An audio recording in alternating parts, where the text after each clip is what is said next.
ഒരു 100 വർഷത്തെ വികസനം ഇവിടെ 9 കൊല്ലം കൊണ്ടുണ്ടായിട്ടുണ്ട്. 9-9.5 കൊല്ലം കൊണ്ടുണ്ടായിട്ടുണ്ട്. ഇവിടെ മാറ്റം ഉണ്ടായത് എപ്പോഴെന്ന് പറഞ്ഞാൽ ഇടതുപക്ഷത്തിൻ്റെ ഗവൺമെൻറ് വന്ന കാലത്താണ് ഓരോന്നിനും പരവധി ഉണ്ടായത്. ഇടതുപക്ഷം തന്നെ വരണ്ടേ? ഇത്രയധികം പെൻഷനും സകലം സൗകര്യം വീടുകൾ ഇത്ര ലക്ഷക്കണക്കിന് വീടുകളെ കൊടുത്ത് പാവങ്ങൾക്ക്. അപ്പോൾ പ്രധാനമായിട്ട് ഇത് തന്നെ വരണ്ടേ? ഇടതുപക്ഷം തന്നെ വരണ്ടേ? വരും. ഉറപ്പുണ്ട്? ഉറപ്പല്ലേ? ബാലേട്ടൻ അങ്ങനെ ഉറപ്പുണ്ടോ? ഉണ്ട് ഉറപ്പ് തന്നെയാണ്.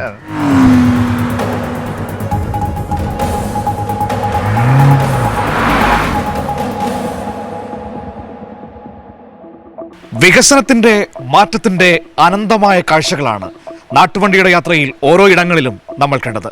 ഞങ്ങൾ ഇപ്പോൾ എത്തി നിൽക്കുന്നത് പിണറായി ഗ്രാമപഞ്ചായത്തിലെ പാറപ്പുറം റെഗുലേറ്റർ കം ഓവർബ്രിഡ്ജിന്റെ മുൻപിലാണ്. വികസനത്തിന്റെ മറ്റൊരു കാഴ്ച.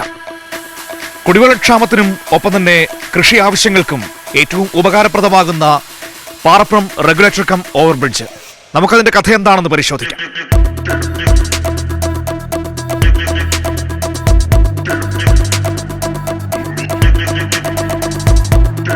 കിഫ്ബിയിൽ 55-ലധികം കോടി രൂപ മുതൽ മുടക്കിയാണ് ഈ പദ്ധതി പൂർത്തീകരിച്ചിരിക്കുന്നത്.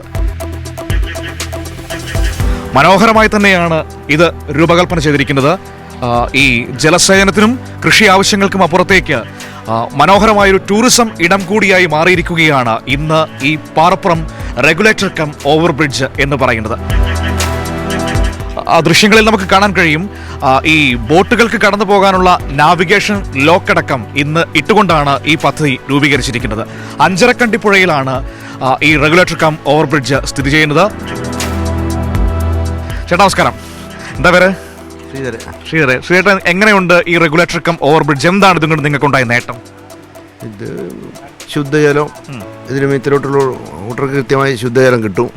പിന്നെ കൃഷിക്ക് ഉപയോഗപ്പെടുത്തുന്ന ഓട്ടർക്ക് നന്നായിട്ട് ഉപയോഗപ്പെടുത്താം. ഇത് നേരത്തെ ഉപ്പുവെള്ളത്തിന്റെ പ്രശ്നം ഉണ്ടായിരുന്നു ഇവിടെ? ഉണ്ടായിരുന്നു. അങ്ങോട്ട് ഇടുന്ന മുതൽ അഞ്ചരക്കണ്ടി പഞ്ചായത്തിലോളം ഉപ്പുവെള്ളത്തും. ഇത് ഈ പുതിയ ഷട്ടറും ഈ റെഗുലേറ്ററും വന്നതിന് ശേഷം അതൊക്കെ മാറിയിട്ടുണ്ടോ? എല്ലാം മാറിയിട്ടുണ്ട്. ഇത്ര ഒരു പദ്ധതി കൊണ്ടിരുന്ന ഇതിൻ്റെ അപ്പുറമുള്ള എല്ലാ വീടുകളിലുള്ള കിണറുകളിലും ഉപ്പുവെള്ളം കയറാതിരിക്കും. അതൊരു ഏറ്റവും വലിയ കാര്യമാണ്. പിന്നെ ഞങ്ങൾക്ക് കൃഷിയില്ല. അങ്ങോട്ടെല്ലാം ഉള്ള കൂട്ടർക്ക് പലവിധ കൃഷികളും ചെയ്യാനുള്ള സൗകര്യങ്ങളുണ്ട്.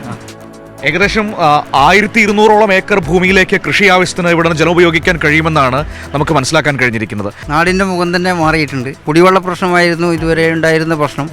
ഒരു പഞ്ചായത്ത് കിണറുണ്ട്, ഒരു 200ഓളം കുടുംബങ്ങൾക്ക് വെള്ളം കൊടുക്കുന്നതായിരിക്കുന്നു. മാർച്ച് മാസമാകുമ്പോഴേക്കും വെള്ളം അത് വറ്റിപ്പോകുന്നൊരു അവസ്ഥയുണ്ടായിരുന്നു. അവസാനം ഉപ്പുവെള്ളം കൂടി കയറുന്ന സ്ഥിതി ഉണ്ടായിരുന്നു. അതിനെല്ലാം വലിയ മാറ്റം വന്ന് അതുപോലെ ഒരു ടൂറിസ്റ്റ് കേന്ദ്രമായി മാറാൻ പോകുന്ന എല്ലാ ആളുകളും ഇഷ്ടം പോലെ ആളുകൾ വൈകുന്നേരം ആകുമ്പോൾ പാറപ്പുറത്ത് ഈ അണക്കെട്ടും പ്രദേശത്തും വരുന്നുണ്ട്. അതുപോലെ ബോട്ട് യാത്ര, ഇതിൻ്റെ അപ്പുറം തന്നെ ഒരു പ്രൈവറ്റ് ബോട്ട് ഇട്ടിട്ടുണ്ട്. ബോട്ട് ജെട്ടി പാറപ്പുറം 2-3 സ്ഥലത്തായിട്ട് വന്നിട്ടുണ്ട്. അപ്പോൾ ഇതെല്ലാം തന്നെ വലിയൊരു മാറ്റം നമ്മുടെ നാടിന് ഉണ്ടായിട്ടുണ്ട്. പിന്നെ റോഡ് വികസനം, സഞ്ചാരം കുറഞ്ഞ റോഡായിരുന്നു ആദ്യം ഉണ്ടായിരുന്നത്. ഇപ്പോൾ ഒരുപാട് വാഹനങ്ങൾ കണ്ണൂരേക്ക് പോകുന്നതിന് പാറപ്പുറം വഴിയാണ് നല്ല റോഡ് വന്നതോടുകൂടി ഉപയോഗിക്കുന്നത്. എല്ലാം കൊണ്ടും 10 വർഷത്തെ ഇടതുപക്ഷ ജനാധിപത്യ മുന്നണി ഗവൺമെൻറ്റിൻ്റെ ഭരണം കൊണ്ട് എല്ലാ മേഖലയിലും വലിയ മാറ്റം ഉണ്ടാക്കാൻ കഴിഞ്ഞിട്ടുണ്ട്. മറ്റ് മേലൂർ പോകേണ്ടിക്ക് നമ്മൾ 2 മണിക്കൂർ വേണം. മമ്മാക്കൊന്ന് കട കടന്നിട്ട് പോകണം പോവുക. ഏടെയും വയ്യില്ലാലും പോവുക.